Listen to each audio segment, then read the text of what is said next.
أعوذ بالله من الشيطان الرجيم. بسم الله الرحمن الرحيم. وماذا عليهم لو آمنوا بالله واليوم الآخر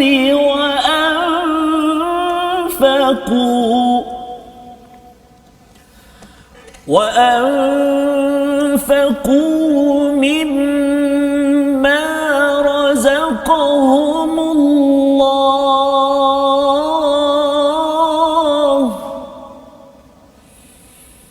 وكان الله بهم عليما. صدق الله العظيم. Surahul Azim. Assalamualaikum warahmatullahi wabarakatuh. Alhamdulillah wassalatu wassalamu ala Rasulillah wa ala alihi wa man wala. Syada la ilaha illallah, syada Muhammadan abduhu wa rasuluh. Allahumma salli ala sayidina Muhammadin wa ala alihi wa sahbihi ajma'in. Amma ba'd. Apa khabar tuan-tuan dan puan yang dirahmati Allah sekalian? Kita bersyukur pada Allah Subhanahu wa taala dalam segala perkara berita yang berlaku di negara ini, seantero dunia. Kita masih lagi diberi peluang untuk sama-sama mengulang kaji pada halaman 85 hingga 89 pada hari ini, dan alhamdulillah hari ini kita bersama dengan Dr. Arif. Assalamualaikum warahmatullahi wabarakatuh. Ya, masya-Allah, ahlan wa sahlan sekali lagi Ustaz ke pentas ya Quran Time. Dan bersama dengan Ustaz Tarmizi Abdul Rahman. Apa khabar Ustaz? Alhamdulillah Ustaz. Alhamdulillah. Maksudnya, ya. Makbulah doa kita Ustaz. Betul. Bukan kali yang pertama. Bukan kali yang pertama. Akan berkali-kali lagi. Berkali, insya-Allah. Itulah yang pastinya ya, sebagai satu hadiah hidayah daripada Allah Subhanahu Wa Taala untuk sama-sama kita hidupi, untuk sama-sama kita isi kehidupan kita ya dengan permata daripada Al-Quran, dengan ulang kaji bersama dengan yang berbahagia Ustaz ya, yang akan berbincang daripada halaman 85 hingga 89 daripada surah An-Nisa yang penuh dengan pelajaran yang mengingatkan kepada kita bahawa surah An-Nisa ini adalah surah yang mengangkat martabat wanita, dan lebih daripada itu golongan-golongan yang kurang bernasib baik dan juga mendengarkan kepada kita, memberi penekanan bahawa jaga-jaga dengan ciri munafik di dalam masyarakat pada zaman Rasul sallallahu alaihi wasallam, yang kita doakan agar ia juga terjaga, terhindar daripada diri ahli keluarga kita selain daripada virus COVID-19 yang melanda negara sekarang ini. Jadi mari sama-sama kita mulakan dengan Ummul Quran Al-Fatihah dipimpin oleh Ustaz Tarmizi Abdul Rahman. Subhanallah. Saya ke Ustaz? Jangan. Kita kena bagi qari dia. Insya-Allah. Tuan-tuan dan puan-puan, assalamualaikum warahmatullahi wabarakatuh. Alhamdulillah kita bertemu hari ini, dan mari kita sama-sama mulakan dengan Ummul Quran. Saya nak cuba baca surah Al-Fatihah dengan gaya bacaan Syekh Mahir.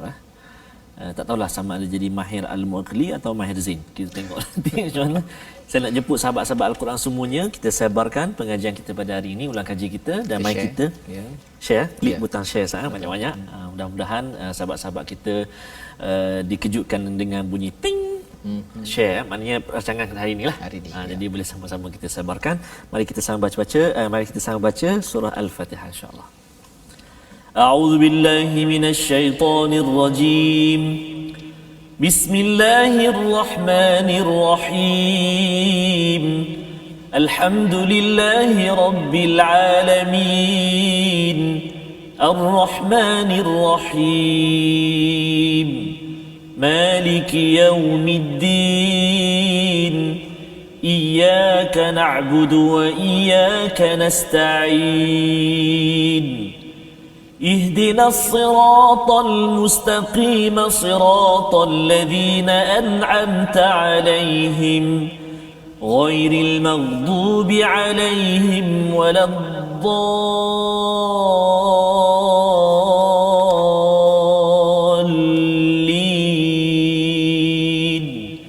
آمين. Amin ya rabbal alamin. Begitulah bacaan surah Al-Fatihah sebagai memulakan ulang kaji kita pada hari ini, yang kita akan berkongsi bersama dengan Dr. Arif pada hari ini Ustaz ya, berkaitan banyak perkara. Yes, dan kalau pada minggu lepas kita sudah pun mengulang kaji sehingga halaman yang ke-84 berkaitan dengan peringatan daripada Allah Subhanahu Wa Taala agar jangan bakhil ya, kerana ini adalah ciri orang-orang yang mukhtalan fakhura, orang yang sombong, orang yang membangga diri. Dia bukan sekadar dia bakhil, tetapi menyeru kepada orang lain untuk bakhil. Jadi ini adalah satu syirik ataupun daripada syirik kepada Allah Subhanahu taala, itu menyebabkan dia meletakkan harta itu segala-galanya. Maka pada ayat yang ke-38 yang kita ingin baca pada kali ini, mungkin bersama dengan Ustaz Tarmizi, kita nak melihat sambungan tentang peringatan daripada Allah Subhanahu Wa Taala orang yang juga ada masalah keimanan. Maka kesannya ialah dia buat sesuatu perkara, dia memberi sesuatu, tetapi ri'a an-nas, dia ingin menampak-nampakkan kepada manusia. Mari sama-sama tuan-tuan yang berada di rumah, adik-adik yang ada kesempatan hari ini untuk menonton My Quran Time baca faham amal ini, untuk melihat pada halaman 85 ayat yang ke-38, untuk sama-sama kita minta pada Allah Subhanahu Wa Taala pastikan kita ini kawan terbaik kita adalah Quran, bukannya qarin daripada syaitan ya. Kita tak nak qarin time, tetapi kita nak Quran time. Jadi mari sama-sama kita belajar, kita baca ayat 38 bersama Ustaz Tarmizi. Terima kasih kepada Ustaz Fazrul, kepada Ustaz Dr. Arif Musa, sahabat saya. Khususnya tuan-tuan dan puan-puan, para penonton sahabat Al-Quran semuanya. Kita berada di muka surat 85, juzuk yang kelima saya. Sesi ulang kaji kita, dan kita nak mula bacaan untuk sesi ulang kaji ini. Kita nak tengok ayat yang ke-38. Ayat ini agak panjang juga. Kita perhatikan ayat yang 38 yang saya nak baca ni, dia ada tanda warna hijau pada kalimah wala yu'minuna billah. Maksudnya kalau kita tak sampai nafas kat situ boleh berhenti, wala yu'minuna billah, akhir warna hijau. Jadi kita jangan ambil terus wala bil yaumil akhir, tapi kita ulang balik permulaan warna hijau, wala yu'minuna billahi wala bil yaumil akhir, kan kat situ. Okey, jadi mari kita baca ayat yang ke-38. A'udzu billahi minasy syaithanir rajim. Walladzina yunfiquna amwalahum ria'an nasi wa la yu'minuna billah wa la yu'minuna billahi wa la باليوم الآخر ومن يكن الشيطان له قرينا فساء قرينا صدق الله العظيم. Surah Al-Azim ayat 38. Dan juga orang-orang yang mendermakan hartanya kerana riak kepada orang lain, ingin dilihat dan dipuji, dan kepada orang yang tidak beriman pada Allah dan hari kemudian. Barang siapa menjadikan syaitan sebagai sahabatnya, maka ketahuilah syaitan itu adalah sahabat yang sangat jahat. Jadi ayat ini adalah amat menarik untuk kita beri perhatian, ingatkan pada diri kita jangan riak. Dan dalam ayat ini juga Allah ingatkan dalam ayat yang sama wala yu'minuna billahi wa bil yaumil akhir, iaitu riak dan juga tidak beriman pada Allah dan hari akhir ini diletakkan dalam satu ayat. Kita nak kembalikan kepada Dr. Arif untuk mencerahkan, Dr. Arif ya, tentang mengapa riak dan tidak beriman dalam satu ayat ini. Apakah peringatan yang besar yang perlu diambil lantaran di sini ada syaitan, Allah mengingatkan pasal qarin ya, dan sesuatu yang perlu kita ulang kaji dan ingat bersama pada hari ini. Silakan Doktor. Terima kasih Ustaz. Alhamdulillah wassalatu wassalamu ala Rasulillah wa ala alihi wa sahbihi wa mawala. Assalamualaikum warahmatullahi wabarakatuh. Jadi soalan yang menarik Ustaz ya, tentang ayat yang ke-38 di mana sifat riya itu dikaitkan dengan wala yu'minuna billah wala bil yaumil akhir ya, di mana dia tidak beriman kepada Allah dan tidak beriman kepada hari akhirat. Jikalau kita lihat Ustaz, ayat ni sesetengah golongan mufassirin mengatakan bahawa ia menceritakan tentang sifat munafik. Memang sesuailah dengan apa yang Ustaz kata tadi, bahawa banyak sifat-sifat munafik yang disebut di dalam surah An-Nisa. Ya, antara salah satu dia adalah yang ini. Di mana sifat munafik adalah di mana mereka ini memberi infak, tetapi mereka memberi infak hanya dengan tujuan untuk menunjuk-nunjuk kepada manusia. Jadi sebab itulah ayat ini mengatakan wala yu'minuna billahi wala bil yaumil akhir. Golongan munafikin ini mereka tidak beriman kepada Allah dan mereka juga tidak beriman kepada hari akhirat. Ya, walaupun ia menceritakan tentang golongan munafik, tetapi kita boleh mengambilnya sebagai ayat yang umum, Ustaz. Ya, mengambil iktibar supaya kita tidak bersifat seperti golongan-golongan yang munafik ini. Jadi apa yang dimaksudkan dengan wala yu'minuna billahi wala bil yaumil akhir, dan apa perkaitan dia dengan sifat riak tadi, Ustaz? Ya. Jadi semestinya mereka yang riak di dalam amalan mereka, semestinya mereka tidak beriman secara hakiki kepada Allah dan juga kepada hari akhirat. Mereka tidak beriman secara hakiki kepada Allah dalam erti kata mereka tidak beriman bahawa Allah Subhanahu Wa Taala dia Maha mengetahui, alimun bidzatis sudur, Maha mengetahui segala apa yang tersirat di dalam hati seseorang. Jikalau saat di mana seseorang itu memberi infak, kemudian dia memberi infak itu dalam hati dia hanya dengan tujuan untuk menunjuk, adakah dia tidak tahu bahawa Allah Subhanahu Wa Taala Maha mengetahui apa yang ada di dalam hati dia? Dalam masa yang sama dia tidak mengetahui bahawa Allah Subhanahu Wa Taala akan membalas dia atas apa yang dia lakukan itu daripada sifat riak tadi. Jadi wala bil yaumil akhir merujuk kepada, kita boleh mengatakan bahawa ia merujuk kepada iman kepada apa balasan yang akan diterima pada hari kemudian, Ustaz. Jadi seperti mana yang kita tahu, disebutkan di dalam Al-Quran berulang kali infak seseorang itu akan digandakan oleh Allah Subhanahu Wa Taala pada hari akhirat. Ia dikira, kita boleh katakan dia dikira sebagai satu pinjaman atau dikira sebagai satu investment. Kalau dalam erti kata pelaburan, investment. Tetapi mereka yang hanya memberi infak tetapi disertakan dengan niat riak, maka semestinya amalan dia itu akan hilang begitu sahaja. Harta dia hilang, pahala pun hilang bersama-sama dengan harta itu. Jadi tidak ada. Jadi maksudnya apa yang dia infakkan itu dia dah dapat balasan di dunia ini, pasal orang kata wah bagusnya ini pokok apa kira dah dermawan hartawan segala dah dapat. Maksudnya balasan itu tidak sampai di akhirat nanti, Ustaz, ya. Ya, sebab mungkin saya boleh tambah sikit, Ustaz. Sebab itu dalam hadis Nabi SAW di mana pada hari akhirat nanti Allah Subhanahu Wa Taala, bila mana Nabi SAW menceritakan tentang syirik kecil, ya, Nabi SAW menyebutkan syirik kecil adalah riak.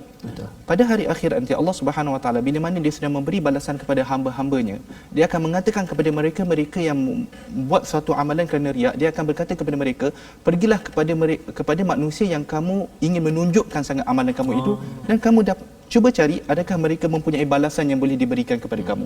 Maksudnya Allah Subhanahu Wa Taala tidak akan memberikan balasan, dia suruh pergi cari pada orang aman tadi yang kau nak sangat tunjuk, kan nak tunjuk sangat engkau ni mulia, nak sangat pujian, nak sangat sokongan, ambil balasan daripada mereka dan bukan daripada aku. Jadi riak ni sebagai satu penyakit yang besar, Ustaz, ya. Dan bila bercakap tentang riak ni tadi, satu mungkinlah kalau orang kata bahawa derma 10 sen pun nak tunjuk cek 10 depa, itu mungkin satu, itu mungkin jarang-jarang berlaku.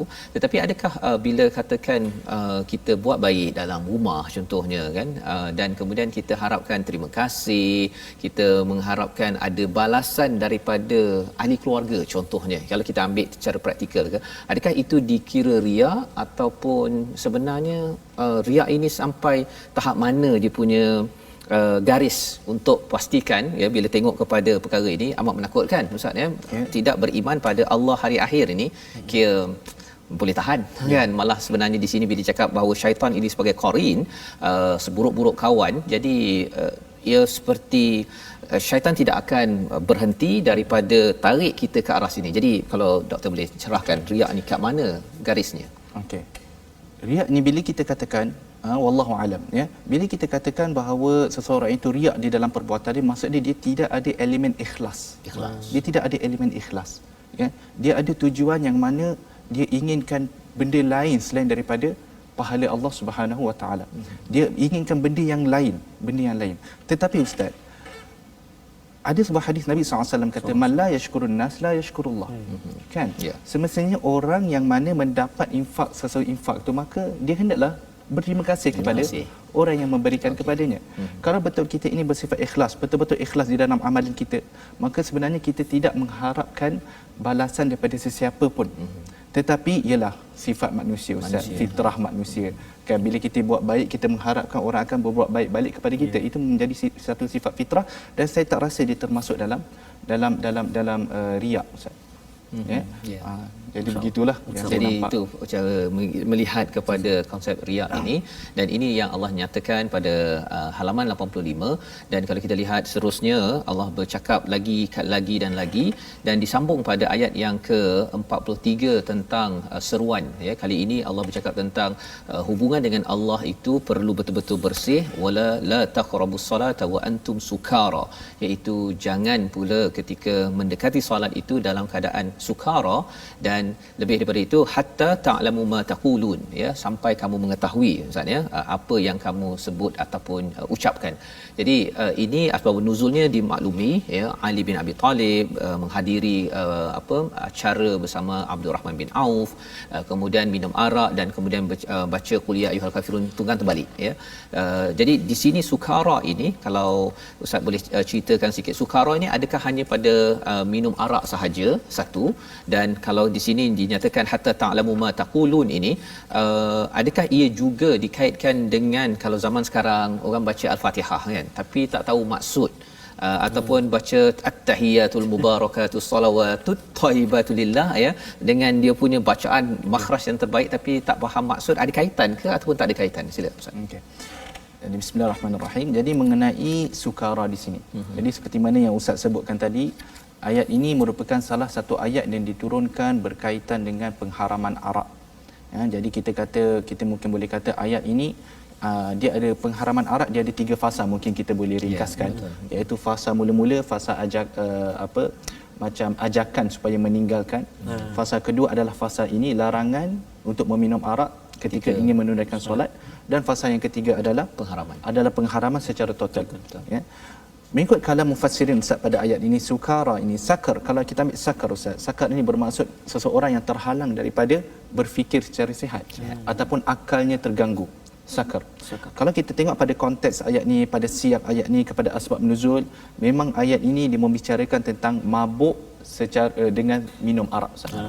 Jadi bila mana seseorang itu mabuk minum arak, maka dia tidak dapat berfikir yang betul, maka pada ketika itu dia tidak dibenarkan untuk solat seperti mana yang berlaku di dalam asbab nuzul yang Ustaz sebutkan tadi, di mana Ali bersama dengan beberapa para sahabat, bila dia bersolat, dia tertukar ayat, kan. Jadi itu sakar kat di dalam ayat ini, mengikut konteksnya memang dia merujuk kepada mabuk. Cuma Ustaz, bila kita kata tentang, ada juga pendapat ulama yang lain yang mengatakan bahawa sakar kat sini adalah sakar mengantuk.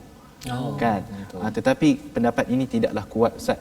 Tetapi pendapat ini yang ditarjihkan oleh Al-Imam Ibn Jarir At-Tabari, bahawa dia memang merujuk kepada mabuk minum. Cuma Ustaz, kalau kita nak kata boleh dikaitkan dengan hadis-hadis yang lain, yang mana bila seseorang itu, bila dia terlampau mengantuk sangat, sampaikan dia terlampau mengantuk, nak semayang tak boleh, tak boleh, maka dia nasihat Nabi SAW agar dia tidur dulu sekejap, sampailah hilang mengantuk dia sekejap, barulah sekejap. Okay. Dia bahaya ni, Ustaz, kalau subuh sebenarnya. Jangan pula orang tengok Quran time, Ustaz suruh tidur, dia pun tidur sampailah subuh gajah, Ustaz. Jangan macam tu, ya. Jangan, kalau kita dengan sengaja tak boleh lah. Ni saya cerita ni mungkin orang yang dia solat tahajud, kan, dia terlampau mengantuk sangat, terlampau penat sangat, jadi disunatkan agar dia baring sebentar, agar betul Ustaz sebut tadi, kan. Apa tu, qul ya al-kafirun tu, kan, kadang boleh bertukar tu jadi imam, kan, tak jumpa lakum dinukum, tak jumpa. Maksudnya penting tadi Ustaz kata, mana rehat, perhatian kita dalam baca Quran, dan mungkin tambah ilmu pemahaman dan sebagainya. Tahu aku beriman, engkau tak beriman sebagainya, maknanya ada tambah nilai lah dalam bacaan kita dari segi pemahaman. Itu kalau jadi imam yang tu tak jumpa tu, makmum kat belakang dah resah dah. Imam tak jumpa jalan dah. Dia jawab tak? Lakum lah dia kata. Jadi itu maksudnya kena tahu, memahami, dan sebagaimana yang kita bincang tadi, kalau katakan zaman sekarang orang baca di solat tapi dia tak faham tu, ada kaitan dengan ayat ini ke ataupun tidak, Ustaz? Saya merasakan kalau kita nak mengaitkan dengan ayat ini, sebab ayat ini dia lebih merujuk kepada minum arak dan mabuk ketika solat. Cuma dalam konteks apa yang Ustaz tanya tu, dalam itu memang betul kita katakan bila mana ramai sebenarnya di kalangan kita, di kalangan orang bahasa Arab bukanlah bahasa kita, Bukan bahasa kita, kan. betul. Jadi ramai orang yang membaca al-Quran, yang bersolat, tetapi mereka sebenarnya tidak memahami apa yang mereka baca. Dalam hal ini kita boleh katakan Ustaz, bukanlah menjadi syarat sah solat itu untuk seseorang itu memahami betul-betul kan apa yang dia baca, betul kan, tetapi dalam masa yang sama adalah lebih baik untuk seseorang itu memahami lebih-lebih lagi ayat yang dia baca di dalam solat. Kerana solat ini kita bila kita solat Ustaz, kita perlu ada elemen khusyuk. Khusyuk di mana seseorang itu merasa diri dia hina, diri dia takut di depan Allah Subhanahu wa taala. Dia merasakan bahawa diri dia sedang diawasi oleh Allah Subhanahu wa taala. Jadi bagaimana kalau kita nak mencapai darjat khusyuk tu Ustaz, kalau kita tidak memahami apa yang kita baca. Jadi dia akan menyukarkan proses kita nak khusyuk. Contoh kalau kita bacalah alhamdulillahirabbil alamin, segala puji bagi Allah Tuhan semesta alam, tetapi dia tidak memahami, sama je kalau dia baca bahasa Cina, kan, yang mana dia tidak memahami, jadi macam mana dia nak menghayati. Itu yang dulu masa sekolah menengah Ustaz ya, ada kawan saya yang dia nak dapat khusyuk, dia tak faham sangat tu.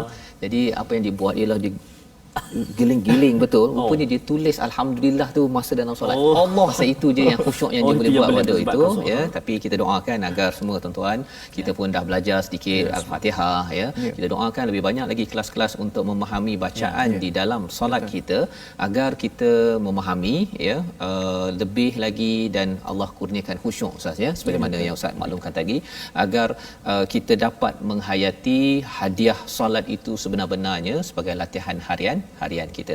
Jadi seterusnya Ustaz ya, itu daripada halaman 65 kita terus kepada halaman yang ke-86.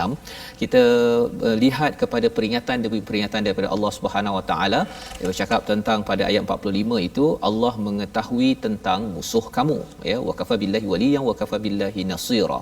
Dan Allah mengingatkan tentang orang Yahudi yang mereka ni suka menukar-nukarkan ya, yuharrifunal kalima am mawadhi'i ya, daripada tempatnya, yang ini ditukar ke sana ke sini dimasukkan. Jadi Allah ingatkan perkara ini disambung sehinggalah kepada ayat yang ke 47 ya. Ayat 47 itu bercakap tentang ashabas sabt ya. Mungkin Ustaz Tarmizi boleh baca ayat 47 dahulu kemudian kita nak melihat adakah amaran ahli sabt ini akan kena juga pada umat Nabi Muhammad sallallahu alaihi wasallam kita lah, adakah kena ataupun ini hanya untuk mereka sahaja. Sila Ustaz. Baik, terima kasih Ustaz. Kita baca ayat 47, kita cuba bacaan sabah insya-Allah. A'udzubillahi minasyaitonirrajim. Ya ayyuhalladzina utul kitaba aminu bima nazzalna musaddiqan lima ma'akum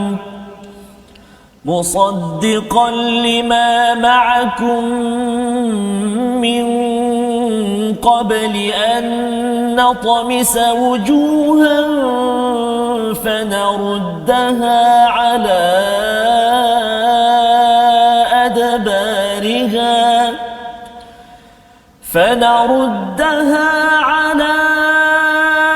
أدبارها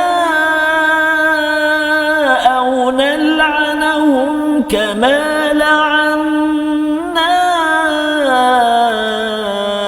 أصحاب السبت وكان أمر الله مفعولا صدق الله العظيم. Wahai orang-orang yang telah diberi kitab, berimanlah kamu kepada apa yang telah kami turunkan, yang membenarkan kitab yang ada pada kamu sebelum kami mengubah wajah-wajahmu lalu kami putarkan ke belakang, atau kami laknat mereka sebagaimana kami melaknat orang-orang yang berbuat maksiat pada hari Sabat, pada hari Sabtu ya, dan ketetapan Allah pasti berlaku. Jadi ini ada kaitan dengan ahli sabt, ashabus sabt, iaitu orang yang terlibat dengan peristiwa ikan kan. Ikan ada muncul pula hari Sabtu tu kan. Dia hari lain tak muncul, hari Sabtu muncul, tapi Allah menyatakan peraturannya tidak dibenarkan mengambil berusaha pada hari Sabtu tersebut.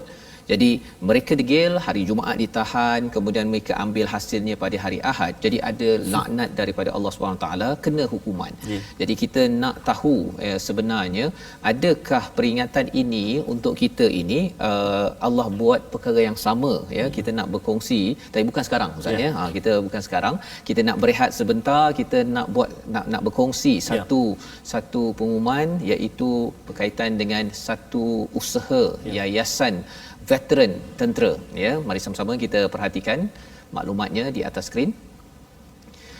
Iaitu kita ada nombor akaun, ya, yang tertera, iaitu 564342622956. Ini adalah salah satu usaha bersama dengan tuan-tuan puan-puan di My Quran Time untuk kita membantu, ya, kepada veteran Angkatan Tentera Malaysia, mereka-mereka yang sudah pun berjasa kepada negara, dan mereka mungkin sekarang ini terlantar di katil sakit ataupun di kerusi roda, tidak ada pendengaran ataupun kabur penglihatan.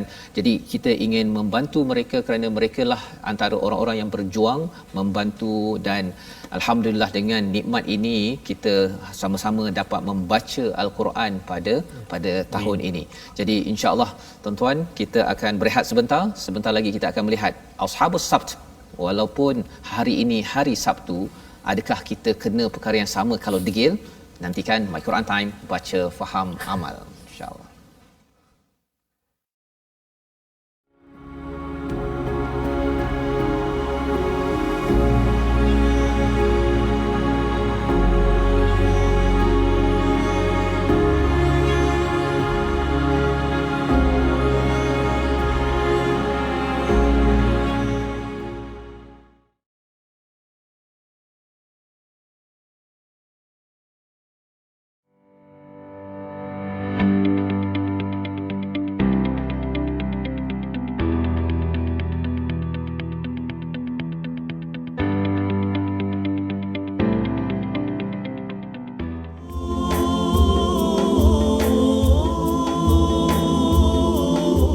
Kembali kita dalam My Quran Time. Hari ini kita berada di hari Sabt. Ya, Sabt. Tapi persoalan tadi kita belum mendengar lagi Ashabus Sabt tadi. Jadi mudah-mudahan kita menjadi menelusuri hari Sabtu ini pastinya dengan Al-Quran lah. Ya, betul. Dan mudah-mudahan dipandu oleh Allah Subhanahu Wa Taala, Ustaz. Sebab itu Ustaz Dr. Arif, kita ada FB kita, FB My Quran Time, kita ada YouTube, Telegram, Twitter, Instagram. Jadi kita nak ajaklah sahabat-sahabat Al-Quran semuanya. Kadang-kadang Ustaz, Doktor, sahabat-sahabat kita tak sempat nak ikuti.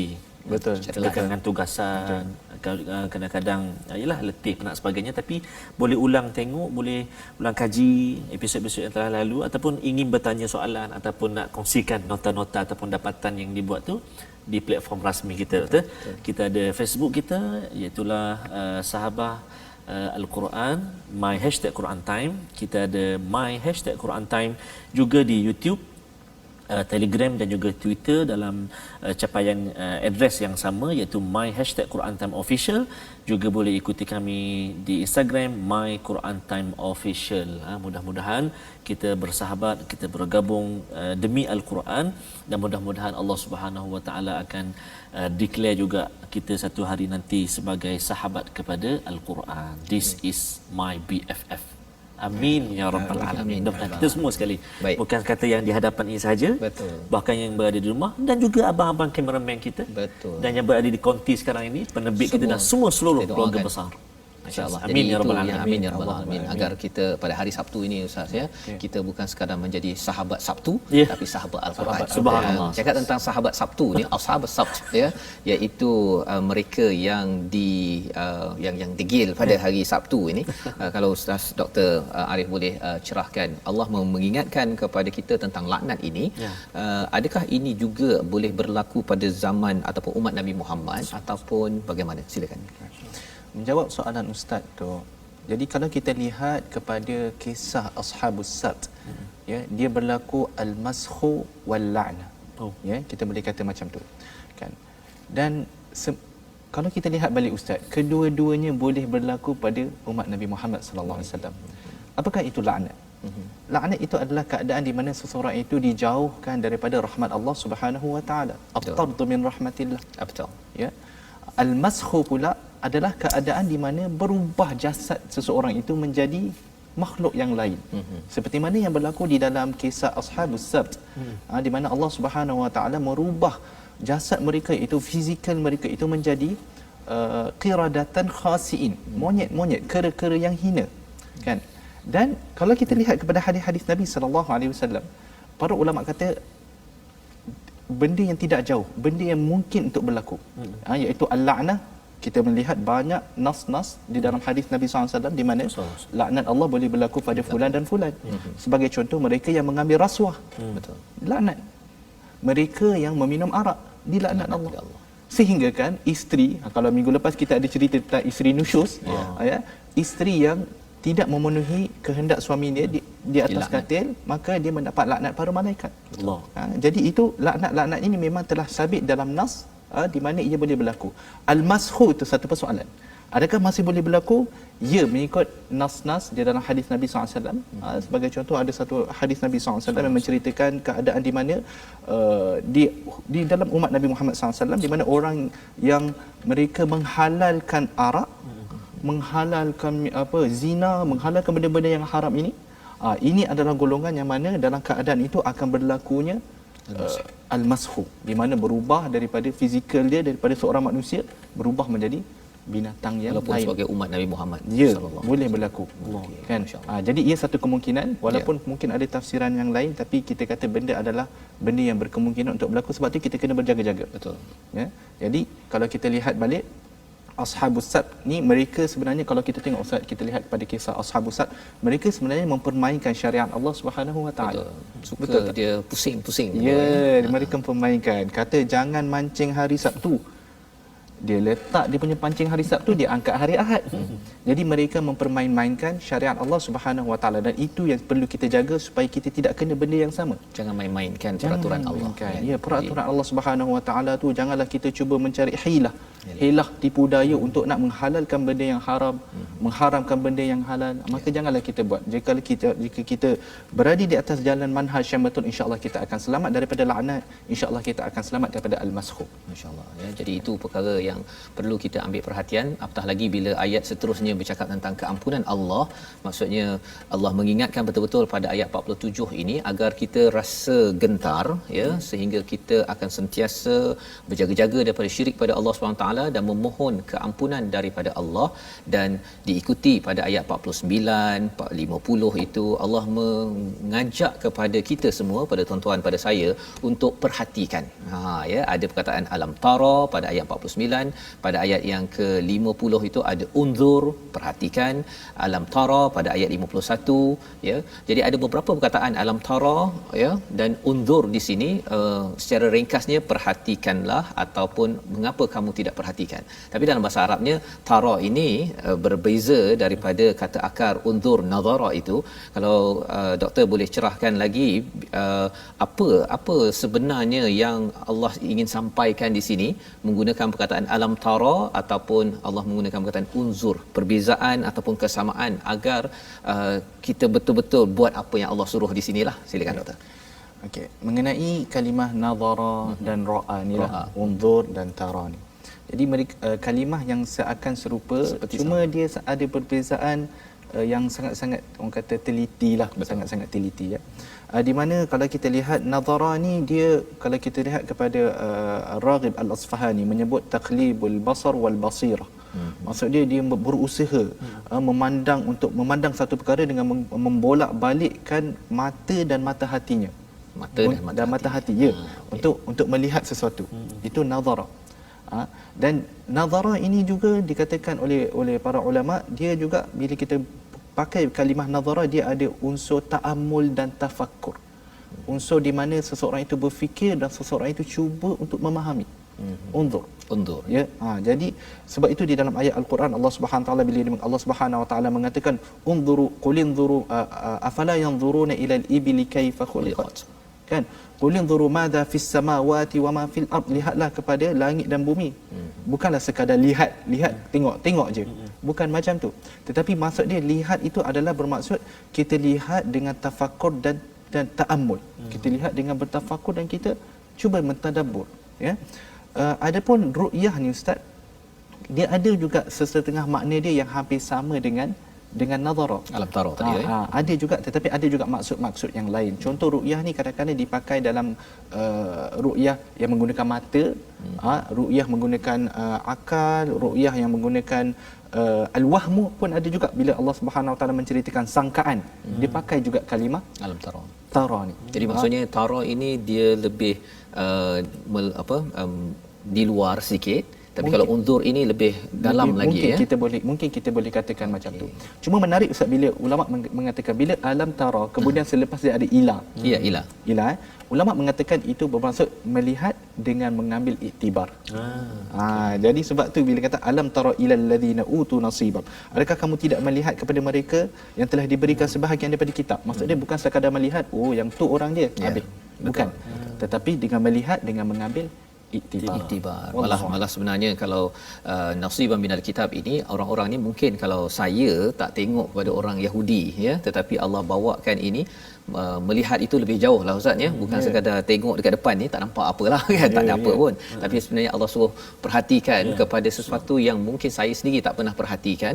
Allah bawakan perspektif lebih jauh agar kita dapat melihat dunia ini dengan lebih luas lagi di situ ustaz, ya. Baik. Jadi ini adalah pemahaman kita daripada halaman 86 dan kita nak berganjak kepada halaman 87, ya. 87 itu kalau di ayat 52 itu Allah menyambung lagi tentang orang-orang yang dilaknat, masih bercakap tentang orang Yahudi ini sendiri, dan diteruskan, ya, tentang ayat 56 orang yang kufur itu akan dibakar, kulitnya akan ditukarkan, diyazuqul azab, agar dirasakan azab, ya. Kerana di sini mungkin ada penceritaan tentang kulit ini, pentingnya mengapa kulit yang ditukar, bukannya ditukar daging, ya, kerana rasa sakit tu dekat kulit. Ada betul. Epidermis, kan, ada dermis, itu semua istilah-istilah bagi cikgu-cikgu sains akan pasti menghargai perkara ini. Innallaha kana azizan hakima, nak menunjukkan ke perkasaan dan kebijaksanaan Allah Subhanahu Wa Taala. Dan pada ayat 58 ataupun ayat 59 itu, ayat 58 ini ayat yang biasanya dibaca di hujung khutbah Jumaat. Ya. Allah menyuruh agar menunaikan amanah, dan di ayat 59 itu kalau katakan diseru untuk taat pada Allah dan Rasul, jika ada bergaduh ataupun berselisih, farudduhi ilallahi war rasul, ya. Jadi di sini doktor, ya, kalau kita nak kembali kepada Allah ni, kadang-kadang dua-dua pihak ni orang Islam, kan, dan dua-dua ni nak kembalilah, maksudnya seorang ni nak kembali, dia cakap ayat Quran A B C, seorang lagi dia kata engkau pandai-pandai guna ayat Quran, engkau nak menunggang agama. Dia pula cakap pasal yang orang yang berteraskan ayat Quran tu penunggang agama. Jadi sebenarnya farudduhu ilallahi war rasul ini apa pencerahan ataupun mungkin daripada zaman Nabi, kalau nak kembali pada Allah dan Rasul zaman kita sekarang. Pasal zaman sekarang Rasul tak ada, ya. Nanti orang ni claim dia ikut Rasul, orang ni pun claim ikut Rasul, akhirnya tak payah cakap lah. Akhirnya dua-dua rasa give up. Jadi apa nasihat doktor? Silakan. Okay. Ini soalan ni agak berat ni sebenarnya untuk saya. Tapi saya cuba berikan pandangan saya lah. Saya bila saya membaca tafsir Al-Wasit Tantawi, Syekh Tantawi, bila dia menceritakan tentang ayat ini, menarik dia bagi, ya. Dia kata ayat ini memberitahu kita bahawa Islam ini ada asas kepada ajaran Islam ni ada 4 perkara. Iaitu yang pertama Al-Quran. Yang kedua adalah sunnah Nabi SAW. Kemudian turunlah kepada ulul amri. Yang mana-mana ulul amri ni sepakat, maka dia menjadi asas juga kepada ajaran agama. Ulul amri ni ustaz, kita boleh kata mereka adalah di kalangan pemimpin, kalau dalam hal-hal keduniaan, dan mereka adalah di kalangan para ulama. Kan?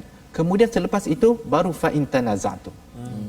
Maksudnya bila mana dalam satu-satu masalah itu tidak adanya Al-Quran, dalil daripada Al-Quran yang menunjuk kepada direct kepada satu-satu perkara, tidak ada dalil daripada sunnah, dan para pemimpin pun bertelagah, maksudnya tidak ada ijma' itu tidak berlaku. Para pemimpin bertelagah, para ulama bertelagah, maka farudduhu ilallahi war rasul. Maka dalam keadaan itu perlulah kita kembalikan kepada kaedah yang dibina atas dua paksi, iaitu Al-Quran dan Sunnah. Maka itu ada qawaid fiqhiyah tu yang keluar daripada situ. Maka kita menggunakan kaedah-kaedah yang digunakan dalam untuk menyelesaikan satu-satu masalah. Cuma ialah ustaz, orang tetap akan kata penunggang agama yang ni menunggang agama, yang tu tidak menunggang agama. Mungkin apa yang saya nampaklah ustaz, apa yang saya nampak, wallahu taala a'lam, kan, kita ni bila kita buat satu-satu keputusan, masa keputusan itu perlulah bersandar kepada Al-Quran dan Sunnah dan juga dalil-dalil yang telah disepakat oleh para ulama. Jikalau keputusan itu betul berada di atas dalil-dalil tersebut, maka kita perlu berjalan tanpa menghiraukan label-labeling. Orang suka melabel macam-macam label. Betul. Tetapi dalam masa yang sama ustaz, memang betul ada istilah penunggang agama ini. Ada mungkin saya tidak kata istilah yang betul sebenarnya, saya tidak setuju. Cuma saya minta maaf, saya perlu kata, kadang-kadang orang kita membuat bisnes yang sebenarnya tidak patut dibuat. Saya bagi contoh doa ustaz. Doa. Kalau doa, saya bayar kat ustaz tolong doa. Dia bayar untuk berdoa. Ya, bayar untuk berdoa. Kan? Jadi bagi pendapat saya itu adalah perkara yang sebenarnya tidak patut dibuat. Kerana Allah Subhanahu Wa Taala, ud'uni astajib lakum. Kamu berdoa pada aku nak kamu berdoa, bukan yang fulan berdoa untuk kamu je. Kan dia tak doa, dia minta orang ni. Ya, minta orang. Dia marah pula tak dapat, tak makbul. Minta tak dapat. Dia tak minta orang. Jadi betul. Jadi dalam perkara-perkara yang macam ni, jelas bagi saya ia bukanlah berdiri di atas pasak Al-Quran dan Sunnah. Kan? Dan jauh lagi daripada dalil-dalil yang lain. Kan? Jadi perlu kembali kepada Al-Quran dan Sunnah dalam permasalahan ini. Cuma bila berlaku khilaf, ialah ulama khilaf antara satu sama lain ustaz, perlu saya jelaskan di sini juga, kita kena ada keterbukaan juga. Di antara, kalau ustaz kata tadi khilaf di kalangan orang Islam, kita kena ingat khilaf di antara kita, walaupun kita berkhilaf, jangan kita tafarruq. Jangan kita berpecah. Kita berselisih pendapat adalah satu perkara yang biasa. Cuma jangan kita berpecah, janganlah kita memporak-perandakan masyarakat. Ingat, kesatuan Islam itu sangat-sangat penting. Betul. Wallahu a'lam. Masya-Allah, itulah tanda keimanan pada Allah dan hari akhir itu Ustaz ya. Apabila kembali pada Rasul itu, pada Allah dan Rasul, dan kalau katakan tadi Ustaz maklumkan tadi ada perbezaan ya, perbezaan pendapat, kefahaman, maka itu boleh berlaku, tapi jangan sampai kita tafarruq ya. Tafarruq itu maksudnya membina firqah-firqah ataupun membina kelompok-kelompok berpecah kerana kita menyatakan firqah lain ini adalah tertolak, hanya firqah saya saja yang diterima. Itu adalah satu tanda bahawa keimanan pada Allah dan Rasul ini agak kucak-kacik. Tetapi kalau katakan berbeza kumpulan, tapi kita tidak menolak kumpulan lain Ustaz ya. Kumpulan yang berbeza kerana kita ada platform yang berbeza, organisasi yang berbeza, itu adalah sesuatu yang diraikan untuk kita memperbanyakkan lagi fastabiqul khairat di dalam kehidupan kita seharian. Jadi ini adalah panduan daripada ayat 59, dan kita nak menyambung satu lagi pada ayat yang ke-63 pada halaman 88 ya, bila Allah menyatakan ulaikal ladzina ya'lamullah. Mungkin di sini saya mintalah kepada Ustaz Tarmizi membaca satu ayat ya. Nampak macam Ustaz Tarmizi kurang sikit membaca hari ni pasal diskusi kita ni amat menarik, hot ya, menarik ya, insya-Allah ya. Dari ayat 63 untuk kita melihat apa maksud qaulan baligha di dalam ayat ini ya. Biasanya ada qaulan sadida ya, ada qaulan karima, di sini qaulan baligha. Silakan Ustaz baca dahulu. Terima kasih Fadil Ustaz Fazrul, Fadil Ustaz Dr. Arif, sahabat-sahabat Al-Quran. Mari kita terus baca ayat yang ke-63. A'udzubillahi minasyaitonir rajim. Ulaika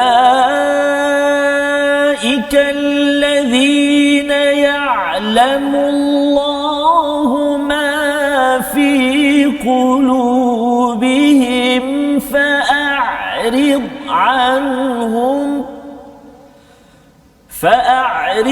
عنهم وعظهم وقل لهم في أنفسهم قولا بليغا صدق الله العظيم. Maka itulah orang-orang yang sesungguhnya Allah mengetahui apa yang ada dalam hatinya. Kerana itu berpalinglah kamu daripada mereka dan berilah mereka nasihat dan katakanlah kepada mereka perkataan yang meninggalkan bekas pada jiwanya, qaulan baligha. Jadi di sini perkataan qaulan baligha ini, kalau dalam surah Yasin ustaznya ada bercakap tentang kita bercakap tentang cara Rasul itu menyampaikan, mesti ada balaghul mubin. Di sini qaulan baligha. Boleh tak ustaz kongsikan apa kefahaman di sini? Okey, terima kasih Ustaz. Ayat ini pertama sekali dia menceritakan tentang golongan munafikin. Di mana Allah Subhanahu Wa Taala sedang mengajar Nabi sallallahu alaihi wasallam bagaimana untuk berinteraksi dengan golongan munafikin ini. Jadi ada tiga cara.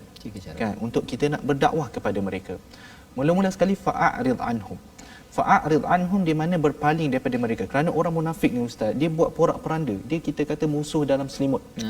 Kita musuh kalau nyata kita boleh berjaga-jaga. Tapi musuh dalam selimut ni memang payah kita nak tahu bahaya dia. Kan?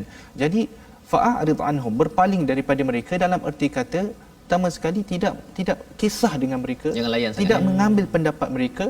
Apa yang mereka buat cuba untuk sakiti kamu, buat tak faham. Jadi manusia ni kadang-kadang dia cuba berusaha nak rosakkan sesuatu, tengok tak ada orang layan dia pun naik boring. Kan? Kalau orang kat Facebook dia duduk kantor, contohlah ada orang menulis Ustaz Tarmizi macam ni, Ustaz Tarmizi minta maaf Ustaz, bukan nak minta Ustaz, jangan buat. Jangan buat. Cuma saya kata cuma tu dia tulis tapi Ustaz Tarmizi buat tak tahu je. Buat dono ya. Dia buat dono. Akhir sekali kawan pun fras. Jadi fa'arid anhum, mula-mula tinggalkan mereka. Subhanallah. Tinggalkan mereka. Wa'idhum, dalam masa yang sama berikan peringatan. Wa'idhum kat sini kita boleh kata peringatan yang lembut. Peringatan yang lembut di mana kita pergi pada mereka, mengingatkan mereka tentang Allah, mengingatkan mereka tanggungjawab sebagai seorang hamba Allah Subhanahu Wa Taala, mengingatkan mereka tentang syurga dan neraka. Jadi itu kaedah yang kedua. Yang akhir ni yang ustaz tanya tu, wa qul lahum fi anfusihim qawlan baligha. Jadi kadang-kadang setengah orang ni kita dah bagi peringatan, kita buat tak tahu dia masih lagi dengan dia punya sifat nifak dia, maka kat situ kita pakai kata yang berat. Yang mana kita memberi mereka kata-kata yang berat yang menusuk kalbu, yang meninggalkan bekas dalam jiwa. Dia boleh datang dalam bentuk ugutan ustaz. Contoh kita ugut dia. Kalaulah nampak sifat nifak tu, kalau betul-betul engkau adalah seorang munafik, kau tunggu apa aku buat. Kau tunggulah, kami akan buat sekian dan sekian dan sekian. Kita boleh sentap lah ni. Sentap. Ini nak bagi sentap lah ustaz. Dah buat tak tahu tak jalan, dah bagi cakap baik, nak bagi sentap. Jadi kita nak bagi dia sentap. Jadi kita boleh datang dalam bentuk ugutan, boleh juga datang dalam kata-kata kamu dan orang musyrikin tak ada beza. Kamu sama je macam orang musyrikin. Jadi ini kita kata bagi dia rasa tersentap. Itu yang kat sini kaedah bagaimana kita bersama dengan golongan munafik ini. Jadi tiga tahap bagaimana kita berinteraksi dengan orang-orang yang ada penyakit hati pada zaman Nabi sallallahu alaihi wasallam dan juga pada zaman ini. Maksudnya orang-orang yang mempunyai senarai yang telah pun Allah bongkar di dalam surah An-Nisa pada hari ini. Jadi alhamdulillah kita belajar banyak perkara sebagai ulang kaji kita halaman 85 hingga 88 hari ini ya. Kita ada satu muka surat lagi tapi dengan kekangan masa ini kita harapkan tuan-tuan yang sudah pun mengikuti 5 hari pada hari ini dapat pencerahan demi pencerahan, dan kita doakan agar Allah memimpin kita jangan jadi orang-orang yang ada penyakit hati, diubatkan dengan istighfar sentiasa bersama dengan Al-Quran. Dan mari sama-sama kita doa dipimpin oleh Ustaz Dr. Arif untuk kita sama-sama dipimpin dengan rahmat daripada Allah Subhanahu Wa Taala. Silakan Ustaz. Terima kasih Ustaz. Bismillahirrahmanirrahim. Alhamdulillahirabbil alamin. حمدا يوافي نعمه ويكافئ مزيده يا ربنا لك الحمد كما ينبغي لجلال وجهك الكريم وعظيم سلطانك. اللهم ارحمنا بالقرآن واجعله لنا إماما ونورا وهدى ورحمة. اللهم ذكرنا منه ما نسينا وعلمنا منه ما جهلنا وارزقنا تلاوته آناء الليل وأطراف النهار واجعله لنا حجة يا رب العالمين. اللهم إنا نعوذ بك من البرص والجنون والجذام ومن سيء الأسقام. ربنا آتنا في الدنيا حسنة في الآخرة حسنة وقنا عذاب النار. صلى الله وسلم على سيدنا محمد وعلى آله وصحبه وسلم والحمد لله رب العالمين. Amin amin ya rabbal alamin. Terima kasih diucapkan kepada Ustaz Dr. Arif daripada Universiti Sains Islam Malaysia yang sudi bersama dengan kita pada hari ini mengulang kaji pada halaman 85 hingga 89, dan ini adalah konklusi kesimpulan yang kita harapkan pada tuan-tuan. Kita ingin terus membawakan kesedaran ini ke dalam masyarakat dalam Wakaf untuk Ummah sebagai satu platform bersama kita.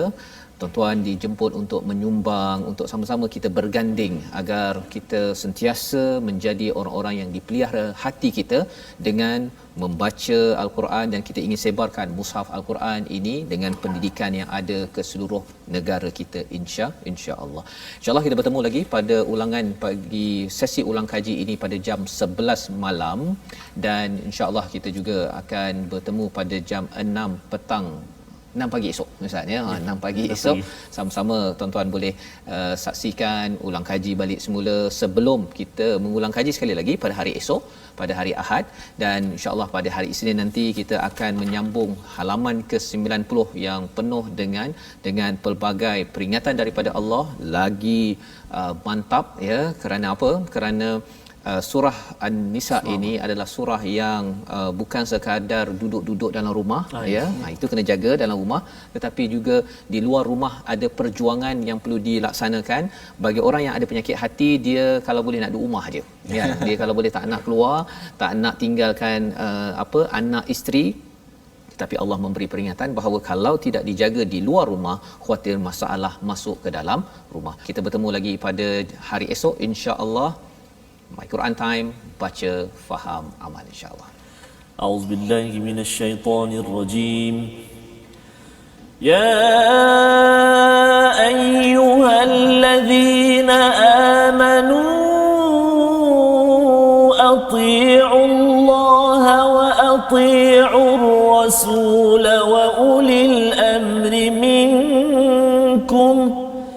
فإن تنازعتم في شيء فردوه إلى الله